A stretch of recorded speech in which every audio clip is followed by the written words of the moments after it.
Madame de Clèves n'était pas la seule dont cette lettre troublait le repos.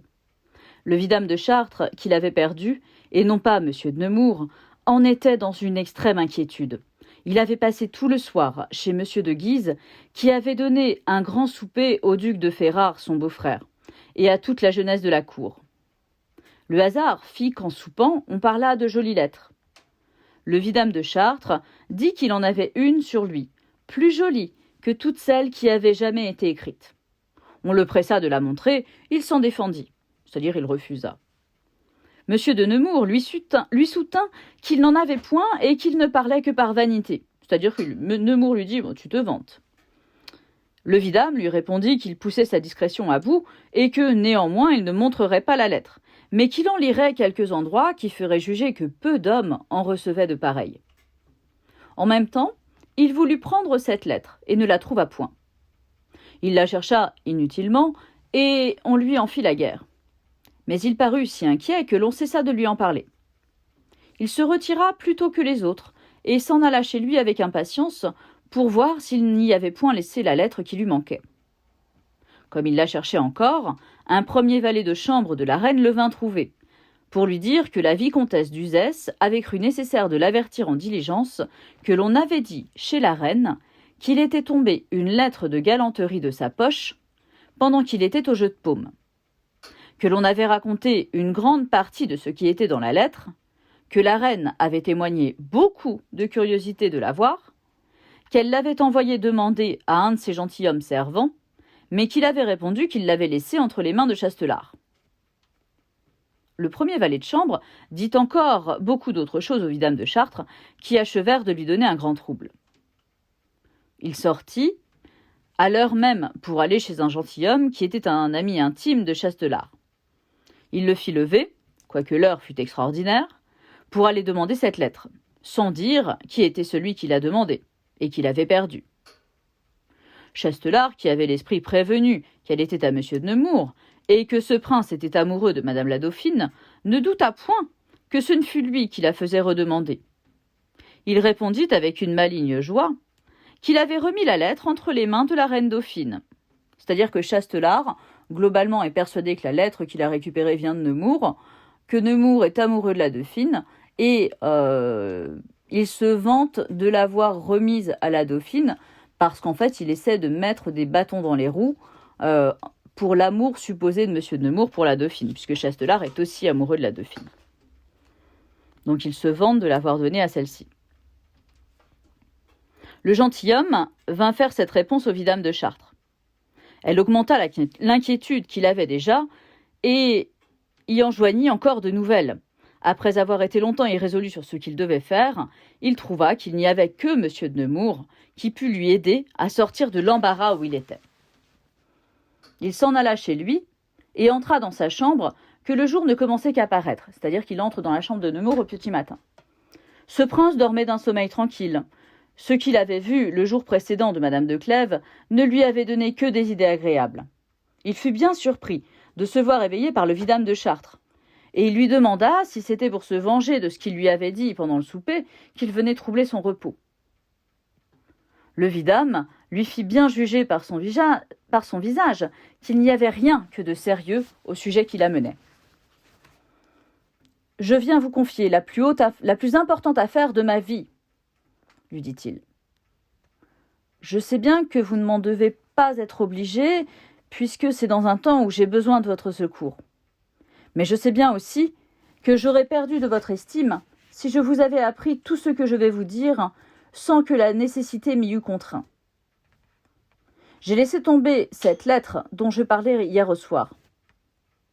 Il m'est d'une conséquence extrême que personne ne sache qu'elle s'adresse à moi. » Donc il est en train de lui dire qu'il vient le voir pour une affaire de la plus haute importance, que c'est quasiment une question de vie ou de mort, qu'il ne lui avait pas révélé ces choses-là pour ne pas descendre dans son estime, mais qu'il a bien perdu la lettre dont il parlait hier. Elle a été vue de beaucoup de gens qui étaient dans le jeu de paume où elle tomba hier. Vous y étiez aussi, et je vous demande en grâce de vouloir bien dire que c'est vous qui l'avez perdue.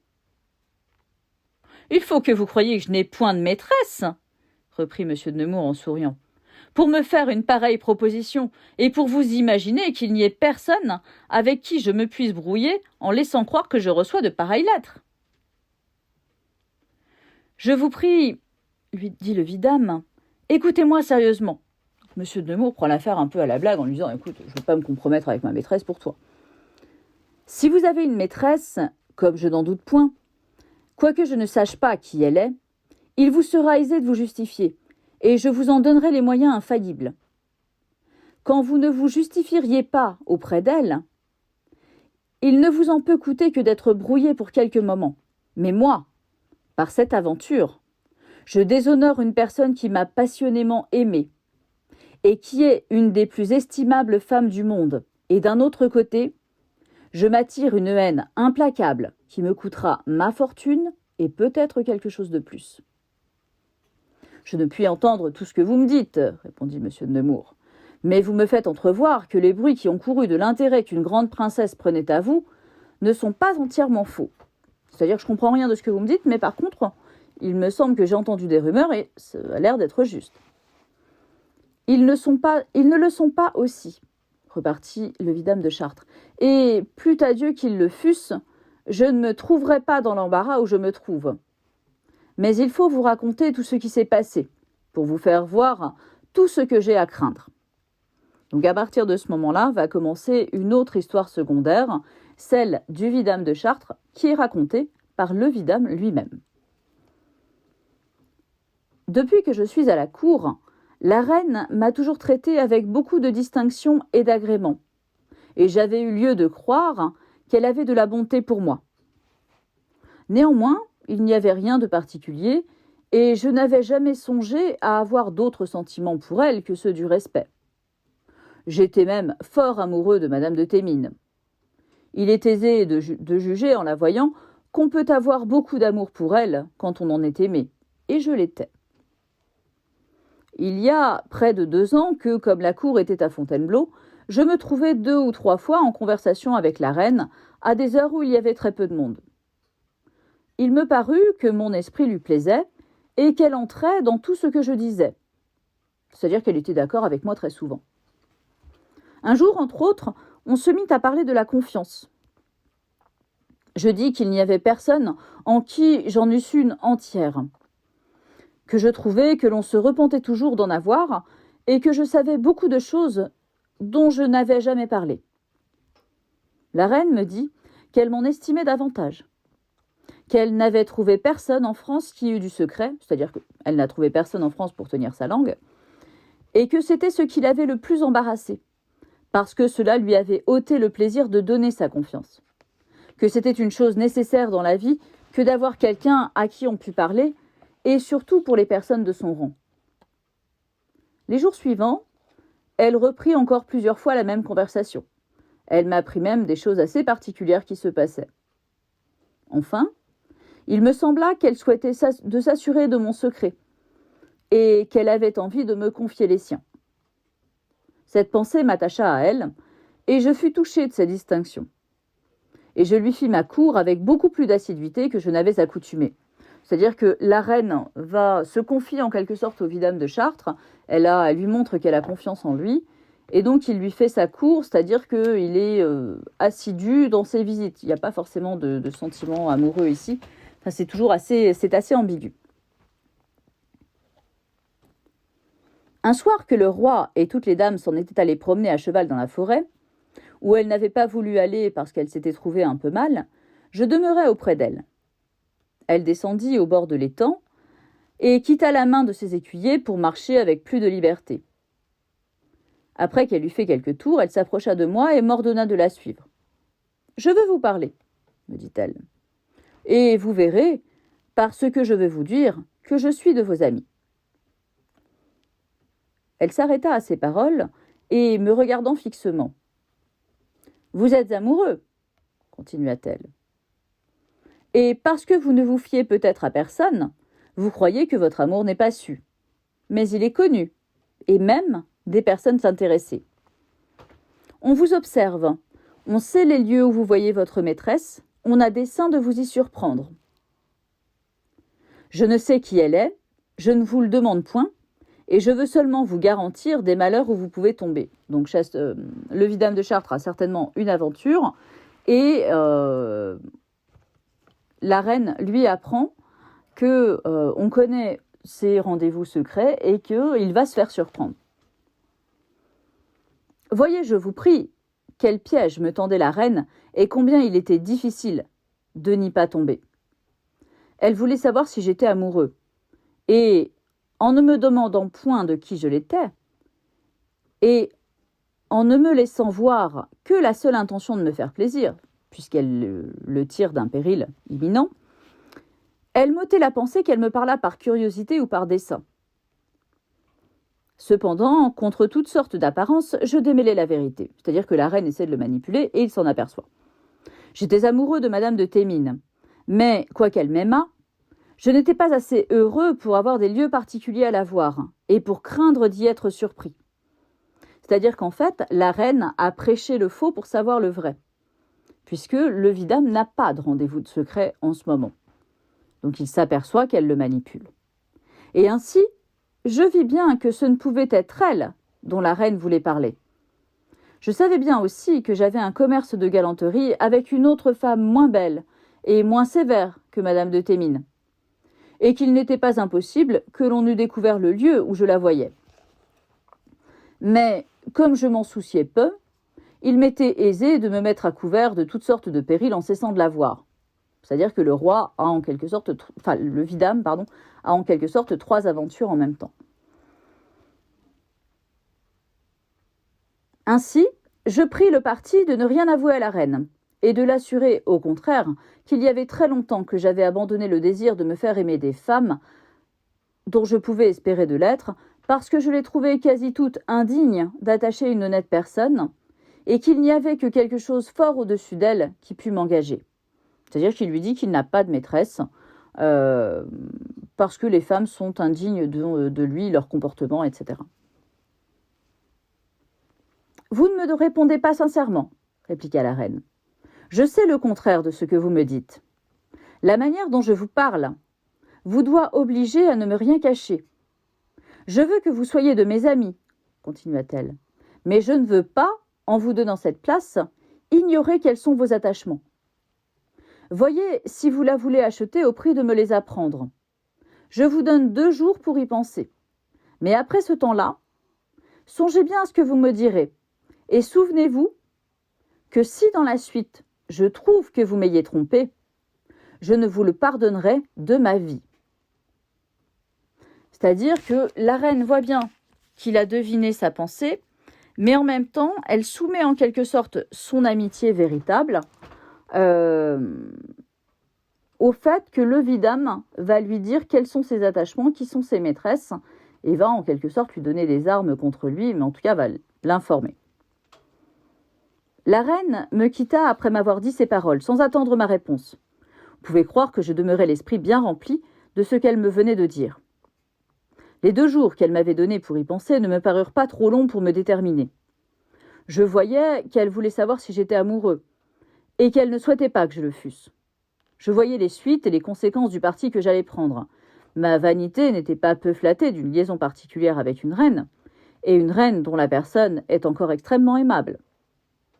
D'un autre côté, j'aimais madame de Thémines, et quoique je lui fisse une espèce d'infidélité pour cette autre femme dont je vous ai parlé, je ne me pouvais résoudre à rompre avec elle. Je voyais aussi le péril où je m'exposais en trompant la reine, et combien il était difficile de la tromper. Néanmoins, je ne pus me résoudre à refuser ce que la fortune m'offrait, et je pris le hasard de tout ce que ma mauvaise conduite pouvait m'attirer. Je rompis avec cette femme dont on pouvait découvrir le commerce, et j'espérais de cacher celui que j'avais avec madame de Thémines. Donc, à la demande de la reine, il ne répond pas tout à fait, il rompt avec la maîtresse auquel il n'attache pas une énorme importance et dont le commerce est certainement connu. Donc il fait une première rupture. Il garde secret son véritable attachement pour madame de Thémines et en même temps, il décide qu'il va mentir à la reine parce que son ambition d'avoir une liaison particulière avec la reine le pousse à cette imprudence. Au bout des 2 jours que la reine m'avait donnés, comme j'entrais dans la chambre où toutes les dames étaient au cercle, elle me dit tout haut, avec un air grave qui me surprit. « Avez-vous pensé à cette affaire dont je vous ai chargé, et en savez-vous la vérité ?»« Oui, madame, lui répondis-je. Et elle est, comme je l'ai dite, à votre majesté. »« Venez ce soir à l'heure que je dois écrire, répliqua-t-elle, et j'achèverai de vous donner mes ordres. » Je fis une profonde révérence sans rien répondre, et ne manquai pas de me trouver à l'heure qu'elle m'avait marquée. Je la trouvai dans une galerie où était son secrétaire et quelqu'une de ses femmes. Sitôt qu'elle me vit, elle vint à moi et me mena à l'autre bout de la galerie. « Eh bien, me dit-elle, est-ce après y avoir bien pensé que vous n'avez rien à me dire ? Et la manière dont j'en use avec vous ne mérite-t-elle pas que vous ne me parliez sincèrement ? » « C'est parce que je vous parle sincèrement, madame, lui répondis-je, que je n'ai rien à vous dire. Et je jure à votre majesté, avec tout le respect que je lui dois, que je n'ai d'attachement pour aucune femme de la cour. » Donc là, en fait, il ment en tête-à-tête avec la reine, et quasiment en jurant sur son honneur, alors qu'il a toujours son affaire avec madame de Thémines. « Je le veux croire, repartit la reine, parce que je le souhaite. Et je le souhaite parce que je désire que vous soyez entièrement attaché à moi, et qu'il serait impossible que je fusse contente de votre amitié si vous étiez amoureux. On ne peut se fier à ceux qui le sont. On ne peut s'assurer de leurs secrets. Ce que craint la reine, en fait, c'est que si elle confie ses secrets au vidame qui a une maîtresse, il ne puisse pas s'empêcher de parler sur l'oreiller. Ils sont trop distraits et trop partagés, et leur maîtresse leur fait une première occupation qui ne s'accorde point avec la manière dont je veux que vous soyez attachés à moi. Souvenez-vous donc que c'est sur la parole que vous me donnez, que vous n'avez aucun engagement, que je vous choisis pour vous donner toute ma confiance. » Donc il récolte la confiance de la reine, ce qui est extraordinaire à cette époque-là, surtout de Catherine de Médicis. « Souvenez-vous que je veux la vôtre tout entière, que je veux que vous n'ayez ni amis, ni amis-eux, que ceux qui me seront agréables, et que vous abandonniez tout autre soin que celui de me plaire. » C'est-à-dire que la reine lui demande un dévouement total. « Je ne vous ferai pas perdre celui de votre fortune. Je la conduirai avec plus d'application que vous-même. Et quoi que je fasse pour vous, je m'entretiendrai trop bien récompensé si je vous trouve pour moi tel que je l'espère. » C'est-à-dire qu'elle lui promet de faire sa fortune tant qu'il sera son véritable ami, en quelque sorte. « Je vous choisis pour vous confier tous mes chagrins et pour m'aider à les adoucir. Vous pouvez juger qu'ils ne sont pas médiocres. Je souffre en apparence sans beaucoup de peine l'attachement du roi pour la duchesse de Valentinois, mais il m'est insupportable. Elle gouverne le roi, elle le trompe, elle me méprise. Tous mes gens sont à elle. La reine, ma belle-fille, fière de sa beauté et du crédit de ses oncles, ne me rend aucun devoir. Le connétable de Montmorency est maître du roi et du royaume. Il me hait et m'a donné des marques de sa haine que je ne puis oublier. Le maréchal de Saint-André est un jeune favori audacieux qui n'en use pas mieux avec moi que les autres. Le détail de mes malheurs vous ferait pitié. Je n'ai osé jusqu'ici me fier à personne, je me fie à vous. Faites que je ne m'en repente point et soyez ma seule consolation. » Les yeux de la reine rougirent en achevant ces paroles. Je pensais me jeter à ses pieds tant je fus véritablement touchée de la bonté qu'elle me témoignait. Depuis ce jour-là, elle eut en moi une entière confiance. Elle ne fit plus rien sans m'en parler, et j'ai conservé une liaison qui dure encore. C'est la fin de la deuxième partie, donc on voit que la reine a accordé une confiance extraordinaire au vidame, qu'il est sur le point de perdre avec cette lettre qui découvrirait son attachement et rendrait public le mensonge qu'il a fait à la reine.